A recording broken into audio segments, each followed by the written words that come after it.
How did Nathan Bedford Forrest treat black soldiers? When we think about the American Civil War, many key figures come to mind, and Nathan Bedford Forrest is certainly one of them. His actions during the war, especially regarding black soldiers, are significant and controversial. So, how did Nathan Bedford Forrest treat black soldiers? Forrest was a Confederate general known for his military tactics and leadership. However, his past as a slave trader and his later involvement with the Ku Klux Klan shaped his views on race. These views were common among many in the South during that time. One of the most notable events that highlight Forrest's treatment of black soldiers is the Fort Pillow Massacre.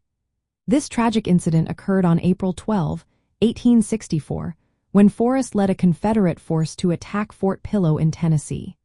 The fort was defended by about 567 Union soldiers, which included 262 black troops from the United States Colored Heavy Artillery. After the Union forces refused to surrender, Forrest's men overran the fort.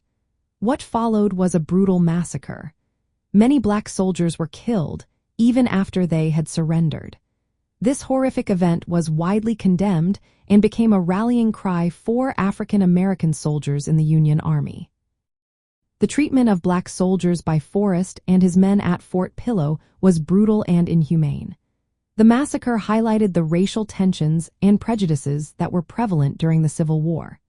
Black soldiers faced greater risks than their white counterparts when captured by Confederate forces. They were often treated harshly or even killed. The Confederate leadership struggled with how to treat black soldiers.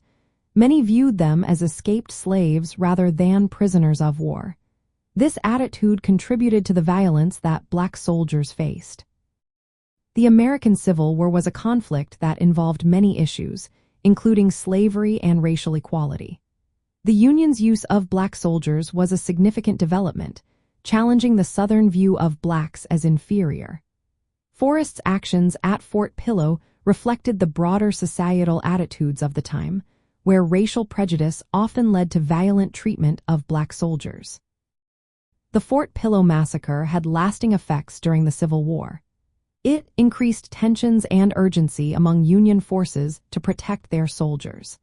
The event also led to the Union's determination to ensure that Confederate prisoners of war were treated similarly to how the Confederacy treated Union prisoners, including black soldiers. Forrest's legacy continues to be debated. Some view him as a symbol of Confederate ideology, while others argue that his later life showed signs of change in his racial views. However, the brutality at Fort Pillow remains a stark reminder of the racial violence that occurred during the Civil War. Understanding how Nathan Bedford Forrest treated black soldiers helps us grasp the complexities of this era in American history.